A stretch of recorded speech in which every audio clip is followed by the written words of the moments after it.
그의 부모는 주님께서 블레셋 사람을 치실 계획을 삼으려고 이 일을 하시는 줄을 알지 못하였다. 그때에 블레셋 사람이 이스라엘을 지배하고 있었다. 아멘. 오늘 설교 제목은 연약한 가운데서 믿음의 길로 들어선 삼손이라는 제목으로 하나님 말씀을 나누도록 하겠습니다. 삼손은 너무도 유명한 사람이지요. 예수님을 믿지 않는 사람들도 삼손은 다 알고 있을 것입니다. 삼손은 히브리서 11장 32절에 보면 믿음의 거장의 명단에 들어가 있는 인물이지요.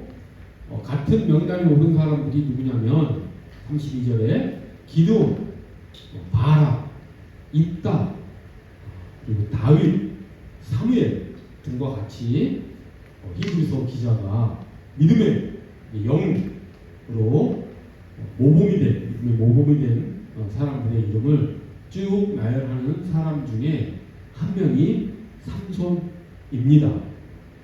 그런데 우리가 삼손의 행적이 기록된 사사기 13장에서 16절까지 이를 읽어보고 삼손이 어떤 사람이었는지 살펴보면 아무리 삼손의 행적을 샅샅이 뒤져봐도 믿음이라고는 눈꽃만큼도 보이지 않은 그런 행적만이 기록되어 있을 뿐입니다.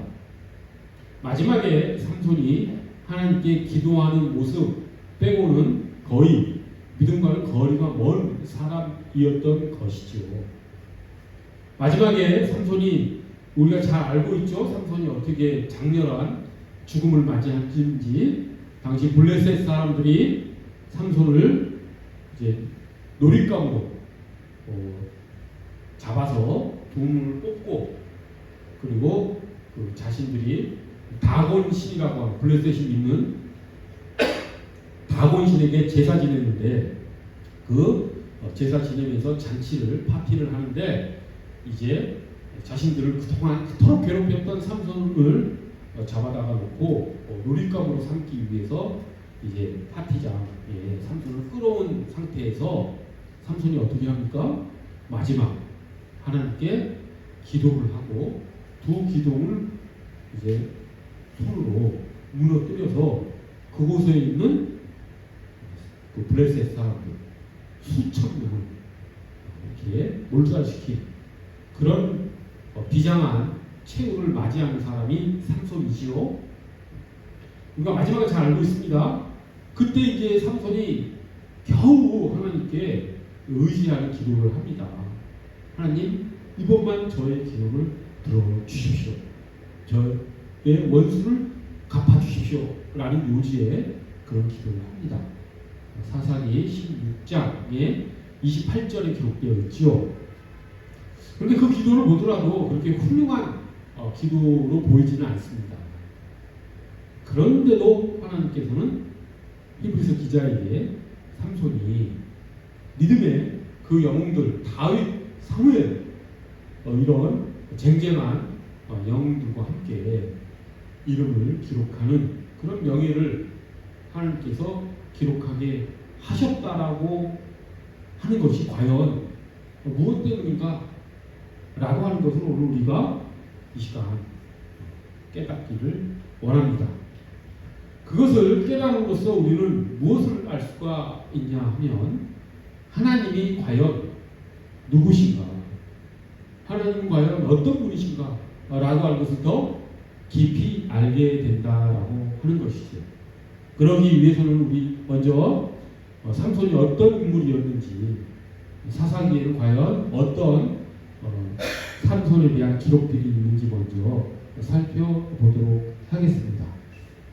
참 재미있는 것은 미리 말씀드리지만 모두에 말씀드렸지만 삼손의 행적들을 보면 정말 이 사람이 믿음의 사람인가 라고 하는 것이 도저히 우리가 동의할 수 없을 정도로 정말 충동적이고 폭력적이고 그리고 이기적이고 그리고 감정 조절하지 못하는 여자에 약하고 그런 사람인 것밖에 나타나지 않는 그런 인물이라는 것을 우리가 확인할 수밖에 없습니다.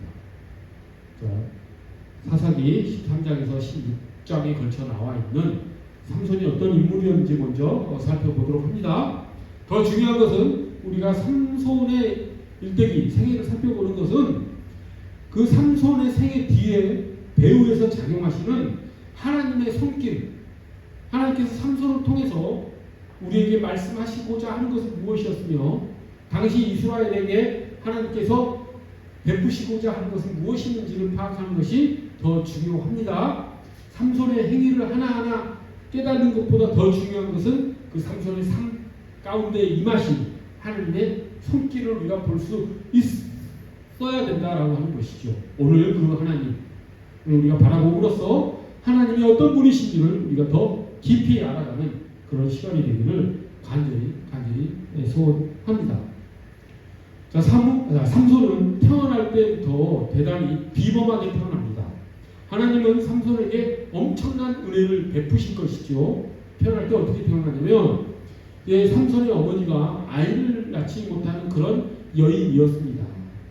그런데 천사가 나타나서 수태고지를 합니다. 내가 임신하여 아들을 낳을 것이다 라고 하는 수태고지를 합니다. 이 수태고지를 받고 태어난 성경의 인물은 누가 있습니까? 이삭이 있죠. 아브라함과 사라가 있는 곳에 하나님의 사람이 방문해서 이삭이 태어날 것을 하나님이 말씀해 주시죠. 이삭도 그렇게 수태고지를 받았고 또 세례 요한도 수태고지를 받았죠. 세례 요한의 어머니가 나이가 많아 이제 아이를 낳을 수 없는 그런 형편이었는데 천사가 나와서 그 여인에게 아들을 낳을 것이다 라고 하는 그런 예언을 합니다. 그리고 무엇보다도 수태고지를 받아 태어난 분이 누구입니까? 예수님이시죠. 예수님의 육신의 어머니 마리아가 천사로부터 수태고지를 받고 예수님을 이렇게 낳는 것이 성경에 기록되어 있습니다. 그 중에 한 명이 삼손이라고 하는 것이죠. 이삭, 세례 요한, 그리고 예수님과 같이 수태고지를 받고 태어난 사람이 삼손입니다. 엄청난 하나님의 복을 받고 태어났다라고 하는 것을 우리가 알 수가 있습니다. 그런데 하나님께서는 날 때부터 삼손에게 특별한 그런 사명을 주시기 위해서 삼손 어머니에게 또 특별한 지시를 합니다. 너의 아들은 나실입니다. 그것도 평생에 걸쳐서 나실입니다. 그렇기 때문에 너는 삼손을 임신하는 동안 포도나무에서 난 것은 아무것도 먹지 말고 또 발효된 술도 먹지 말고 또 동물의 사체도 만지지 말고 하는 그런 아주 행동 규범을 조심스럽게 하라는 그런 천사의 지침을 받습니다. 나실임이라고 하는 것은 무엇이냐면 이제 민수기에 나와 있는 사람들이 하나님께 서원하여 하나님만 내가 바라보는 기간을 갖겠다. 내가 하나님께 특별한 목적을 가지고 기도를 하는데 내 행동 거지를 아주 근신하면서 조심하면서 하나님만 바라보는 기간을 내가 경건한 삶을 살아야 되겠다라고 하는 그때의 그 기간 속에 있는 사람을 나실임이라고 합니다.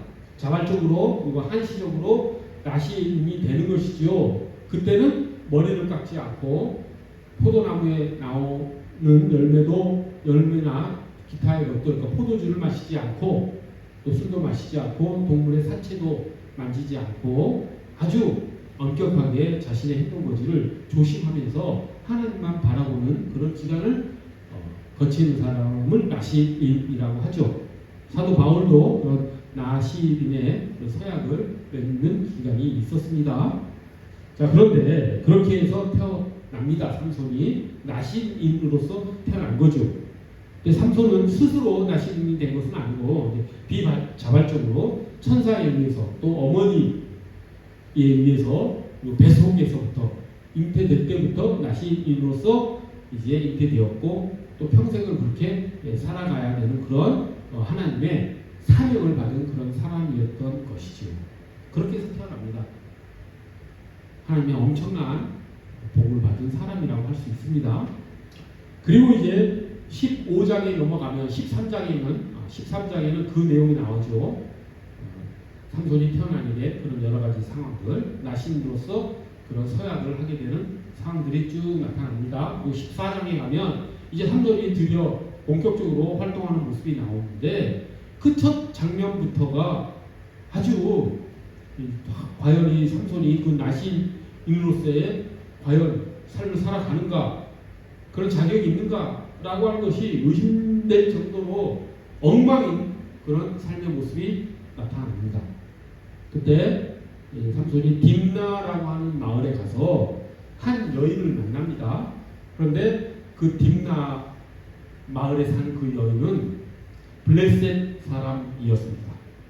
그래서 삼손이 그 여인을 보고 이제 한눈에 반해서 자기 눈에 보기에 너무도 예뻐서 부모님에게 가서 결혼하겠습니다. 저 딥나에 있는 여인과 결혼시켜 주십시오라고 이제 부모님께 요구를 합니다. 그러면 삼손의 부모님이 그 결혼을 찬성하겠습니까? 당연히 반대하겠지요. 그 부모들은 삼손이 태어날 때 천사로부터 나시린 서약을 맺은 것을 생생하게 기억하고 있는 그런 부모들인데 삼손이 이방 여인과 블레셋 여인과 하나님을 섬기지 않은 그런 여인과 결혼하는 것을 허락할 리가 없지요. 그래서 처음에 반대를 하지만 결국은 삼손의 고집을 이기지 못하고 어쩔 수 없이 이제 삼손의 부모는 그 딥나라는 마을로 가서 이제 혼담을 나눕니다. 결혼을 하기 위해서는 여러 가지 준비해야 될 것들이 있겠지요. 그래서 며칠에 걸쳐서 이제 혼사를 성취하기 위해서 이제 아기가 막 오가는 그런 만남들이 여러 차례 있었겠지요. 근데 그 과정에 삼손에게 아주 독특한 아주 이상한 일이 하나 벌어집니다. 삼손이 길을 걸어가고 있는데 사자 한 마리가 삼손을 덮친 것이죠. 그럼 보통 사람들은 어떻게 됩니까? 아무리 힘이 센 사람이라 할지라도 마이크 타이슨이라 할지라도 죽는 수밖에 없었겠죠. 하지만 삼손은 그 사자의 입을 맨손으로 찢어서 죽입니다. 그 정도로 삼손이 하나님으로부터 엄청난 달란트를 받은 사람이었던 것이죠. 그리고 계속해서 이제 그 딥나 마을을 이렇게 왔다 갔다 하면서 혼담을 이야기하고 있다가 이제 결혼식이 이제 곧 이루어지게 되는 그런 상황인데 삼손이 또 길을 가다가 자기가 사자를 죽였던 그곳을 지나게 됩니다. 그래서 사자의 시체를 봤더니 사자의 시체 안에 벌들이 모여있고 그 벌집을 지어놓고 거기에 꿀이 잔뜩 있는 것을 봅니다. 당시에 꿀은 대단히 귀한 그런 음식이었죠. 손으로 그 꿀을 따서 먹고 또 담아다가 부모에게도 드리고 합니다. 근데 여기서 우리가 또 무엇을 알 수 있습니까? 참 삼손은 구제불능이다. 지금 이방 여인과 결혼하는 것도 나시린으로서 해서는 안 되는 일인데 동물의 사체를 또 만지지 않았습니까? 그것도 나시린이 해서는 안 되는 일인 것입니다. 이처럼 삼손은 자신이 하는 행동에 대해서 전혀 하나님이 자기에게 내려주신 어떤 사명을 자각하고 행동 거지를 조심하는 그런 모습이 전혀 보이지 않는 자기 멋대로 살아가는 모습들이 그냥 보이는 그런 사람인 것을 우리가 알 수가 있죠. 자, 그러고 나서 이제 드디어 혼인식을 치릅니다. 근데 당시 이스라엘의 혼인식은 하루 만에 끝나는 것이 아니라 한 일주일 동안 잔치를 합니다. 파티를 한 일주일 하죠. 이렇게 혼인잔치를 계속 하는 동안에 삼손이 자기 결혼식에 이제 하객으로 온, 손님으로 온 그 블레셋 마을 청년들이 한 30명 정도 있었는데 그 30명들에게 내기를 합니다. 어떤 내기를 하냐면 내가 수수께끼를 낼 테니까 여러분들이 그 문제를 풀면 내가 옷을 30벌 당신들에게 제공하겠습니다. 근데 당신들이 수수께끼를 풀지 못하면 나에게 옷을 30벌을 주십시오 라고 하는 내기를 합니다. 그리고 내기 이제 그 수수께끼가 뭐였냐면 먹는 자에게서 먹을 것이 나오고 강한 자에게서 단 것이 나온다. 그것이 무엇이겠느냐라고 하는 그런 수수께끼를 냅니다. 그 수수께끼를 왜 내는지 우리가 눈치채죠. 삼손은 자기가 겪은 일, 사자를 자기가 죽이고 그 사자 시체에 갔더니 사자 그 시체 안에 뿔이 있었던 그 상황을 수수께끼로 낸 것이죠. 먹는 자에게 먹을 것이 나오고, 먹는 자는 이제 사자겠죠. 먹을 것이 나오는 것은 뿔이었겠죠. 강한 자에게 단 것이 나온다. 강한 자는 사자겠죠. 단 것은 뿔이겠죠. 근데 그것을 다른 사람들이 어떻게 알겠습니까? 수수께끼가 좀 괴팍하지요. 해답을 알 수 있는 방법이 없죠.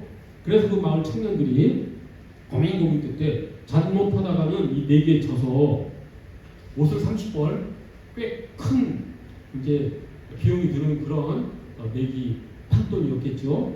그래서 그걸 이제 물어내야 하니 억울하겠죠. 그래서 이 마을 청년들이 참 치사한 방법을 씁니다. 잔인하고도 치사한 방법. 어떤 방법을 쓰냐면 삼손의 이제 아내가 됐죠. 이제 결혼식 치는 중이니까 그 아내에게 협박을 합니다. 그 해답을 삼손에게 알아내라. 만약에 그렇지 않으면 너희 집을 불태워버리겠다. 너도 불태워 죽이겠다. 라고 협박을 합니다. 그러니 그 아내가 어떡합니까? 할 수 없이 삼손을 조르지요. 조르다 드디어 삼손이 아내에게 이야기를 해 줍니다. 그렇게 해서 이제 그들이 삼손에게 대답을 하죠. 수수께끼 해답을 이제 대답을 합니다. 이제 그 사자와 뿔에 대한 것. 강한 것은 사자이고 단 것은 뿔벌이다. 이렇게 해답을 얘기를 합니다. 그래서 삼손이 어쩔 수 없이 이제 그 내기에 진 그 옷 30벌을 그들에게 물어줘야 되겠지요. 근데 삼손이 이제 화가 나지 않겠습니까? 삼손이 어떤 사람입니까? 감정 조절 제대로 못하고 충동적이고 아주 폭력적인 사람입니다.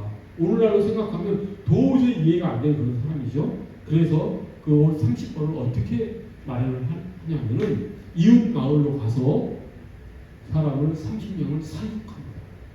무시무시한 일을 벌이죠. 그리고 그들로부터 옷을 30벌 뺏어서 그리고 그 내기 판돈으로 걸었던 그 옷을 그 마을 청년들에게 지불을 하지요. 그리고는 삼손은 분이 풀리지 않아서 그 아내를 놔둬버리고 자기 집으로 가버리죠. 그렇게 해서 14장이 일단락되고 이제 15장이 펼쳐지는데 15장에서 이제 또 삼손이 이 사람이 이게 감정이 왔다 갔다 충동적인 사람이지 않습니까? 그래서 다시 그 결혼했던 아내에게로 찾아갑니다. 그랬는데 그 아내 그러니까 장인이죠. 삼손에게 그 아내의 아버지가 그 여인을 삼손이 떠나버린 것을 보고 자기 딸을 다른 남자에게 결혼을 시켜버립니다. 삼손을 믿을 수 없는 사람이라는 걸 알고 그렇게 했겠죠. 근데 삼손이 어떤 사람인지 잘 알고 있는 장인인지 어떡합니까? 삼손이 다시 찾아왔는데 자기 아내를 달라고 하는데 그래서 그 장인이 설득하죠. 어떻게 설득을 하냐면 딸이 있다. 동생이 있다. 삼손의 아내의 여동생이 있는데 그 딸이 더 예쁘다. 그와 결혼해라. 이렇게 얘기하는데 삼손이 그 말을 들을 사람이 아니죠. 그래서 분을 품지 못하고 아주 회개한 장난을 합니다. 어떤 장난을 하냐면 여우를 수백 마리를 잡아다가 여우 꼬리를 묶습니다. 두 마리를 두 마리 꼬리를 묶어놓고 그 두 마리 꼬리 사이에다가 횃불을 뽑고 불을 붙여서 마을에다가 풀어버립니다. 그러니까 노우들이 얼마나 놀라겠습니까? 그래서 온 사방을 돌아다니면서 그 마을을 불을 일으키죠. 그래서 밭이 타버리고 이미 수확해 놓은 곡식들도 다 타버리고 올리브 밭도 타버리고 또 기타 여러 포도밭도 타버리고 그런 일이 벌어지죠. 그러니 이 마을 사람들이 어떻겠습니까? 도저히 참을 수 없는 일이 벌어진 것이죠. 그래서 사건의 진상을 조사해 봤더니 삼손이 한 짓이라는 것을 알고 그 삼손과 결혼했던 그 자인과 그 딸을 또 이 블레셋 사람들도 그 사회 당시 사회가 정말 잔인하고 폭력적이었습니다. 어떻게 해버리냐면 그 자인과 딸을 불태워 죽여버립니다. 그 사회가 우리 현대에서는 상상하기도 어려울 정도로 폭력적이고 잔인하죠. 또 그것을 안 삼손이 가만히 있겠습니까? 그래서 또 삼손이 닥치는 대로 사람들을 살인을 하죠. 닥치는 대로 살인을 하고 이제 삼손이 어느 다른 바위 밑에 가서 피해서 이제 있는데 이 블레셋 사람들이 또 가만히 있겠습니까? 또 복수를 하겠죠. 근데 이번에는 판이 커집니다. 이제 마을에서 일어나는 그런 혼란 정도가 아니라 갈등 정도가 아니라 이제 블레셋 당국이 나섭니다. 블레셋이 군대를 이끌고 이제 유다 지역을 쳐들어가죠. 이제 유다 진영은 이제 큰일 났습니다. 어떻게든지 블레셋을 달래야 하는데 그 달랠 방법이 무엇이겠습니까? 삼손을 잡아다가 블레셋에 넘기면 되겠죠. 그래서 블레셋을 달래기 위해서 유다 사람들이 3,000명을 뽑아서 삼손을 잡으러 갑니다. 그리고 삼손을 만나죠. 그리고 이제 삼손에게 너로 인해서 지금 블레셋이 우리를 이제 쳐들어왔다. 이제 큰일 났다. 너를 블레셋에 넘겨줘야 되겠다. 유다도 참 치사합니다. 그래서 삼손이 알았다. 근데 나를 죽이지는 말라. 나를 묶어서 그들에게 데려다 달라. 라고 합니다. 그래서 밧줄로 묶어서 삼손을 블레셋으로 데려다 주지요. 블레셋 진영으로. 그랬더니 어떻게 되냐면 또 성경에 아주 유명한 장면이 나오죠. 그때 삼손이 자기를 묶고 있는 밧줄을 그냥 불에 탄 밧줄을 풀어버리듯이 아주 가볍게 풀어버리고 주변에 놓여 있는 나귀 턱뼈를 들고 그 블레셋 군인들과 전투를 벌여서 한 1,000명 정도를 살립을 합니다. 그렇게 해서 블레셋이 이제 더 이상 삼손과는 어떻게 전투를 해볼 엄두를 못 내죠. 그래서 블레셋이 물러갔죠. 그리고 성경에 기록되어 있기는 어떻게 기록되어 있냐면 삼손이 20년 동안 이스라엘의 사사로 일하였다 이렇게 기록되어 있습니다. 자, 삼손이 어떤 사람인지 우리 잘 알게 되었죠. 그리고 그런 충동적이고 폭력적이고 이기적이고 여자에 약하고 감정 조절 못하는 사람을 하나님이 사용하셔서 지금 이스라엘의 사사로 삼아 블레셋을 물리치는 일을 하나님께서 하셨다라고 하는 것. 이것이 이제 지금까지의 성경에 기록된 내용입니다. 이것을 보면서 여러분 마음속에 온갖 의심이 들지요. 하나님이 어떻게 그런 일을 하실까? 그렇게밖에 일을 못하시나? 그런 사람, 악하고 폭력적인 사람을 통해서 이스라엘을 구원하셔야 되나? 라고 하는 생각이 들 것입니다. 그런데 하나님이 그럴 수밖에 없는 이유가 있었다는 것을 우리가 파악할 수 있어야 됩니다. 그 이유가 무엇이냐면 당시 이스라엘은 이제 하나님 앞에 아주 큰 악을 행하면서 블레셋의 정복을 받아서 블레셋의 지배를 받고 있는 그런 상황이었던 것이죠. 그러니까 당시 이스라엘은 블레셋의 식민 지배를 받아 살아가는 그런 아주 암울한 처지였었습니다. 그 상황 속에서 지금 삼손이 그런 일을 벌여서 블레셋을 물리친 것입니다. 아주 정말 우리가 이해하기 힘든 방법을 통해서 하나님께서 블레셋을 몰아내신 것이죠. 근데 그렇게밖에 할 수 없었던 하나님의 이유가 무엇이냐면, 이제 우리가 사사기를 보면 이 패턴이 계속 반복되는 것을 우리가 알죠. 어떤 패턴이냐면, 이스라엘 사람들이 하나님 앞에 죄를 지으면은 하나님께서 그 이스라엘을 심판하시기 위해서 외적을 보냅니다.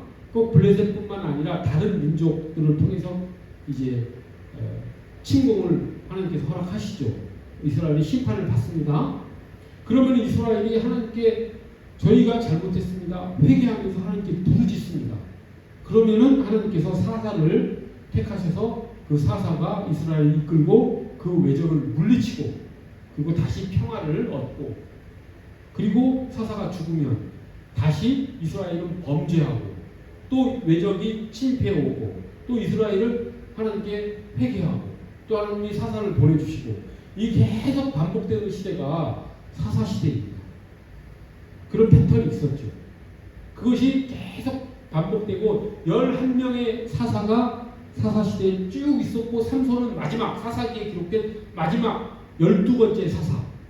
그리고 그때가 이제 블레셋에 이스라엘이 하나님께 범죄하자 블레셋이 쳐들어와서 이스라엘을 지배하고 있는 상황에서 하나님께서 삼손을 택하셔서 블레셋을 물리쳤다라고 하는 그 패턴이 이제 마지막에 반복되는 건데, 희한하게 이 마지막 삼손 시기에는 그 패턴에서 빠진 게 하나 생깁니다. 이게 핵심입니다. 이스라엘은 블레셋의 침공을 받아서 그들의 지배를 받으면서 그 이스라엘은 블레셋의 지배받는 것에 저항하지 않습니다. 그리고 자기들이 블레셋에 조공을 바치고 여러 가지 탄압을 받고 차별을 받는데도 불구하고 이스라엘 사람들은 하나님께 회개하지 않습니다. 하나님께 부르짖지 않습니다. 그냥 이 식민 지배 체제, 블레셋에 섞여 사는 것이 그냥 자연스럽게, 그냥 정치적, 군사적으로만 예속된 것이 아니라 문화적으로, 사회적으로 완전히 동화돼서 살아가는 그런 때가 되어버렸다라고 하는 것이죠. 하나님의 입장에서는 이것이 엄청난 일입니다. 왜 엄청난 일이겠습니까? 이제 하나님의 백성들이 이제 멸종될 상황에 처한 것이죠. 이제 하나님의 백성으로서 정체성이 사라질 위기에 처한 것이라고 하는 것을 하나님은 보실 것입니다. 이스라엘 사람들이 블레셋의 지배를 받고 우상 숭배하며 살아가면서도 하나님께 회개를 하지 않는 그런 시대. 그래서 우리가 삼손의 인대기를 쭉 보면 삼손이 블레셋 사람들과 자연스럽게 어울리고 그리고 결혼도 하고 하는 모습을 볼 수가 있죠. 이제는 이스라엘이 조금만 더 지나면 이스라엘의 정체성은 사라져버린 그런 시대가 돼버린 것이죠. 그렇기 때문에 하나님께서 이제 아주 비상한 방법, 이스라엘을 그 블레셋으로부터 분리해내야 되는 그런 아주 비상한 방법을 쓰실 수밖에 없는 상황이었다라고 하는 것입니다. 그때 만약에 어떤 하나님을 경외하고 어떤 신앙심이 좋은 사사가 나타나서 이스라엘 백성들을 이끌게 하시고 싶어도 이스라엘은 그런 마음이 없었던 것입니다. 그렇게 해서 사사가 아주 경건한 믿음이 좋은 사사가 나타나서 이스라엘을 이끌고 블레셋과 싸우려고 하더라도 이스라엘 사람들은 블레셋과 싸울 의욕이 자체가 없는 것입니다. 그냥 블레셋과 같이 섞여 사는 것이 좋은 것입니다. 그것이 편하기 때문에. 이제 정말 이런 식으로 나아가면은 하나님의 백성은 사라져버리는 것이죠. 그럼 하나님의 약속은 끝나는 것이죠. 아브라함에게 했던 약속. 너희 후손이 이제 가나안 땅에서 왕국을 건설하고 너희 후손이 이제 바다의 모래와 같이 많아질 것이다. 그리고 너로 인해서 복을 받게 될 것이다 라고 하는 그 하나님의 약속이 이제 폐기된 그런 위기에 처한 것을 하나님께서 아신 것이죠. 이제 보통의 방법으로는 이스라엘을 구원할 방법이 없는 것입니다. 그래서 하신 방법이 무엇이냐? 블레셋과 이스라엘을 분리해내야 되는데 그 분리해내는 방법은 서로 원수가 되게 하는 방법밖에 없었던 것이죠. 더 이상 이스라엘 사람들이 블레셋 사람들과 섞여 살 수 없는 환경을 만들어서 강제로라도 이스라엘이 블레셋 사람들과 분리돼서 살 수 있게끔 하는 그런 상황을 만들 수밖에 하나님께서는 없었다라고 하는 것이죠. 그래서 삼손이 그 일을 한 것입니다. 블레셋의 화를 돋굴 대로 돋고 더 이상 블레셋이 이스라엘과 섞여 살 수 없고 이스라엘도 블레셋과 원수가 되었기 때문에 이제 더 이상 섞여 살 수 없는 그런 상황과 환경이 만들어졌기 때문에 이제 이스라엘은 참 이상한 방법으로 하나님의 백성으로서의 정체성을 지킬 수밖에 없는 그런 게 된 것이죠. 하나님이 그렇게 해서 이스라엘을 구원하신 것입니다. 그 하나님의 그 안타까운 어떻게 해서든지 이스라엘을 블레셋으로부터 분리해내려고 하는 그 마음을 우리가 읽어냈으면 좋겠습니다. 하나님께서는 우리에게도 그걸 원하십니다. 우리가 세상에 그냥 아무 생각 없이 섞여 사는 것을 하나님께서는 대단히 안타깝게 보신다라고 한 것이죠. 그리스도인은 결코 세상과 섞여 살 수 없는 존재이기 때문에 그렇습니다. 물론 세상은 두 가지 측면이 있습니다. 세상은 구원할 사랑의 대상이기도 합니다. 하나님께서 그래서 아들을 보내사 세상을 구원하셨죠. 하나님께서 세상을 이처럼 사랑하셔 아들을 보내셔서 세상을 구원했다라고 하시지 않았습니까? 그런 측면에서 말했을 때 세상은 구원을 해야 할 사랑의 대상이긴 하지만 또 반면에 세상은 온갖 우상 숭배가 만연한 우리 그리스도인으로서는 도저히 인정할 수 없는 섞여 살 수 없는 우상들이 가득한 곳입니다. 그런 우상 숭배하는 세상과는 우리가 구별되어야 된다라고 한 것이죠. 근데 당시 이스라엘 사람들은 블레셋의 그 우상 숭배, 다곤신을 숭배하고 살았던 그 문화 속에 완전히 예속되어서 하나님의 백성으로서 정체성이 완전히 사라질 그런 시기였던 것이죠. 하나님이 비상한 방법을 쓸 수밖에 없었다라고 하는 것입니다. 지금 오늘날 이 시대와 너무나 비슷한 시대인 것이죠. 오늘날 세상을 바라보십시오. 온갖 우상이 팽배하고 하나님이 아닌 다른 것을 삶의 목적으로 살고 살아가고 있습니다. 우상 숭배한 것을 오히려 당연하다고 생각하고 하나님을 믿는 것은 여러 종교 중에 하나를 믿는 것이고 종교 믿는 것 좋지 라고 생각하면서 살아가는 그런 시대 아닙니까? 진리가 실종된 시대이죠. 그 사사시대와 지금은 너무도 그런 측면에서 똑같다라고 하는 것입니다. 이스라엘이 블레셋에 섞여 살면서 하나님의 백성으로서 정체성을 지키지 못하는 그 모습과 현대인들이 지금 개인주의와 상대주의, 다원주의 속에 살아가는 그럼으로써 기독교도 그런 여러 다원주의 진리 중에 하나로서 알고 살아가는 그래서 하나님도 여러 가지 좋은 삶의 목적 중에 하나에 불과한 것을 알고 살아가는 그런 우상이 아주 만연한 그런 사회에 살고 있는 것이 현대라고 하는 것입니다. 이런 현대 속에 하나님께 원하실 것이 무엇일까? 하나님께서 우리가 그 우상 숭배가 만약 이 현대 사회에서 구별되기를 원하신다라고 하는 것이죠. 하나님께서 삼손을 보내셔서 블레셋에서 이스라엘을 분리해내셨다라고 한다면 지금 하나님께서 우리가 그 우상 숭배가 많은 현대 사회 속에서 아무 생각 없이 자기 생각이 최고이냐 자기 권리를 주장하며 하나님의 주권을 인정하지 않고 살아가는 현대인들을 삼손을 통해서 구원하시지 않을 것 같습니까? 하나님께서는 삼손이 아닌 더한 인물을 통해서도 구원하십니다. 우리가 그런 아주 폭력적이고 잔인한 방법을 통해서 구원받지 않았으면 좋겠습니다. 우리는 성경을 통해서 이러한 하나님의 뜻을 알기 때문에 미리 그 하나님의 뜻에 우리가 우리의 생각을 맞춰 나가면서 우상 숭배가 아닌 하나님의 주권을 인정하는 하나님의 뜻에 순종함으로써 진정한 자유한 삶을 살아가는 우리가 되어야 된다라고 하는 것이죠. 그래서 우리가 살아갈 때 항상 그것을 명심해야 됩니다. 내가 지금 행동하는 이 동기는 무엇인가? 나는 삶의 목적을 무엇으로 가지고 살아가는가? 그것이 하나님인가 우상인가? 그것을 항상 성찰하며 살아가야 된다라고 하는 것이죠. 그 뒤에 삼손이 어떻게 됩니까? 우리 너무나 잘 알고 있죠? 20년간 사사 생활을 하면서 이상한 사사 역할을 하던 삼손이 어떻게 됩니까? 들릴라라고 하는 여인을 만나죠. 그래서 그 여인과 사랑에 빠졌는데 블레셋을 어떻게 합니까? 어떻게 해서든지 삼손을 제거해야지 다시 이스라엘을 지배할 수 있지 않습니까? 그래서 들릴라에게 돈을 주고 내가 만약 삼손을 우리가 제거할 수 있도록 네가 도와준다면 너에게 많은 돈을 주겠다. 어떻게 해서든지 삼손의 힘의 근원이 무엇인지 네가 파악해내라 라고 들릴라를 블레셋 사람들이 이렇게 꼬십니다. 들릴라는 돈에 욕심이 많은 여인이었기 때문에 이제 밤마다 삼손을 꼬시죠.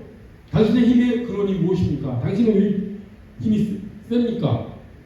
그래서 삼손도 그걸 알려주면은 자신이 어떻게 블레셋에 의해 제거될 수 있다라는 위험은 직감적으로 알기 때문에 이제 거짓말로 넘어가죠. 푸른 칙인가 뭔가 하는 걸로 나를 묶으면은 내가 힘을 못 써서 내가 블레셋 사람들이 오더라도 내가 어떻게 못한다. 그렇게 해서 푸른 칙으로 묶어놓고 블레셋 사람들이 쳐들어갔다 들리려고 얘기하니까 그냥 풀어버리고 이런 식으로 한 3번의 이제 거짓말을 하죠. 근데 이제 마지막에 삼손이 하도 들리다가 당신은 저를 사랑하는 것이 거짓이었군요.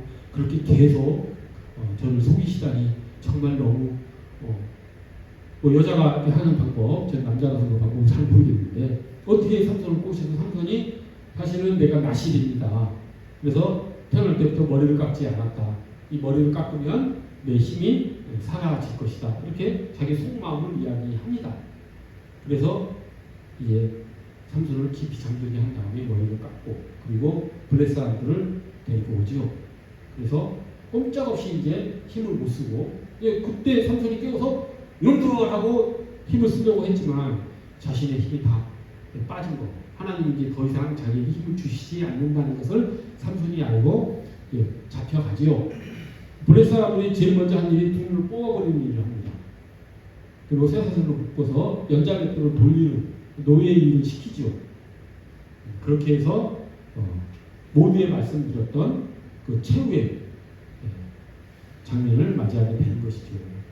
그 다곤신에게 제사 지내면 블레셋 잔칫날에 삼손이 마지막 기도를 드리고 그 블레셋 사람들 수천 명을 몰살시키는 그런 일을 하고 삼손도 장렬한 최후를 맞이하게 되면서 사사기 16장이 끝나고 삼손도 성경 기록에서 사라집니다. 이제 우리 마지막 질문에 대한 해답을 우리 살펴보고 말씀을 마치도록 하겠습니다. 우리 질문이 무엇이었습니까?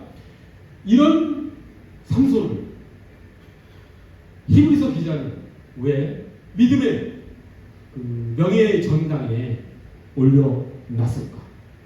기드온, 바락, 다윗, 사무엘, 입다 이런 믿음의 거장들과 함께 삼손의 이름을 올려놨을까? 우리가 아무리 지금까지 삼손의 생애를 살펴보더라도 삼손에게 믿음이 어디 있습니까? 정말 충동적이고 폭력적이고 이기적인 그런 사람이지 않았습니까? 물론 그 삼손을 통해서 하나님께서 블레셋으로부터 이스라엘을 분리해내서 이스라엘의 정체성을 어떻게든지 유지시켜서 하나님의 약속을 지키시고자 하는 하나님의 마음을 우리가 알았지만 그런데 왜 삼손이 악한 도구로 사용된 삼손이 왜 믿음의 거장의 반열에 올렸냐라고 하는 것이죠. 그것은 삼손이 마지막 한순간에 자신이 하나님의 은혜 아니면 자기는 존재할 수 없는, 자신은 하나님에 의해서만 존재할 수 있는 그런 연약한 존재라는 것을 깨닫고 하나님께 기도했기 때문에 그 믿음을 보시고 히브리서 기자는 삼손의 믿음을 명예의 전당에 다윗과 사무엘과 입다와 기드온과 바락의 같은 이름 속에 집어넣은 것이죠. 삼손을 한마디로 얘기하면 어떤 사람이었습니까? 삼손은 엄청난 자기의 능력을 자신의 권리로 알았던 사람이죠. 그것을 하나님이 준 것이라고 생각하지 않습니다. 그건 자신의 권리이고 자기 멋대로 자기 뜻대로 마음대로 사용할 수 있는 것으로 생각하며 살았던 사람이죠. 그렇기 때문에 충동적으로 자기 감정대로 자기 하고 싶은 대로 멋대로 살았던 사람입니다. 그렇게 평생을 살았던 사람이 블레셋의 포로로 잡히고 두 눈이 뽑히고 연자맷돌을 돌리면서 힘도 없는 상태에서 이제 자기의 실존이 무엇인지, 나는 하나님이 아니면 아무것도 아니구나, 나의 힘의 근원이 나의 것이 아니었구나, 내 삶을 나의 권리로 알고 내 멋대로 살아가는 것이 잘못됐구나, 나의 모든 것은 하나님으로부터 오는 것이었구나, 그 하나님께 마지막으로 의지해서 그 하나님께 기도해서 내 마지막 이 삶을, 블레셋인들을 물리쳐 이스라엘을 다시 블레셋으로부터 독립시키는, 구원하는 그런 일을 내가 해야 되겠다 라고 하면서 자기 목숨을 바쳐서 블레셋을 물리치는, 몰살시키는 그런 일을 한 것이죠. 하나님께서 그것을 보십니다. 드디어 삼손이 신앙인으로서의 기본 자세를 파악했던 것이죠. 우리 현대인들만큼 자신의 권리를 주장하며 사는 사람들이 어디 있습니까? 우리 현대 사람들은 그 누구도 다른 사람의 삶의 가치와 의미와 목적이 이런 것이다 라고 정해줘서는 안 된다라는 시대에 우리가 살고 있습니다. 자신의 삶의 목적, 자신의 삶의 가치와 의미는 자신이 정하는 것이고 그것에 맞춰서 자기의 뜻대로 살아가는 것이 옳은 것이다. 그것은 그 누구도 터치할 수 없는 것이다 라고 하는 시대 속에 우리가 살아가고 있죠. 정확하게 사사각 시대와 일치합니다. 우리 그리스도인은 그 마음을 버려야 된다는 것이죠. 우리의 삶의 주인은 내가 아니고 하나님이시다. 나의 원리가 아니라 하나님의 주권을 인정하고 하나님의 말씀 속에서 순종함 속에서 우리의 삶의 진정한 자유를 우리가 얻어 하나님께 영광 돌리고 하나님 안에서 즐거움을, 풍요로움을, 충만함을 느끼며 살아가는 것이 그리스도인의 삶이라는 것이죠. 때문에 삼손이 우리에게 전해주는 울림은 너무도 큽니다. 삼손이 마지막 비장하게 죽으면서 깨달았던 그 깨달음을 우리는 매일 성찰하면서 깨달으면서 살아가야 될 줄로 믿습니다. 우리의 삶의 주인은 우리가 아니라 하나님이십니다. 그 하나님께 우리의 모든 것을 맡기며 순종하며 살아가는, 그러고서 진정한 자유인으로서의 삶을 살아가는 우리 모두가 되기를 간절히 소원합니다. 기도하겠습니다. 거룩하고 자비로우신 하나님 아버지, 삼손이 얼마나 교만하고 충동적인 그런 사람이었는지 우리가 알았습니다. 하지만 하나님께서는 그런 삼손을 통해서도 이스라엘을 구원하셨고 또 무엇보다도 삼손까지도 구원하셨습니다. 삼손이 삶의 마지막에 자신의 권리를 주장한 것이 아니라 하나님의 주권을 인정하고 하나님의 말씀에 순종하는 그런 비장한 치유를 맞았기에 삼손은 믿음의 명예의 전당에 오를 수 있었습니다. 저희 또한 그렇게 하나님께 모든 것을 맡길 줄 아는, 하나님의 주권을 인정할 줄 아는 우리 모두가 될 수 있도록 주님께 저의 삶을 이끌어 주시옵소서. 감사드리오며 귀하신 예수 그리스도 이름 받들어 기도드립니다.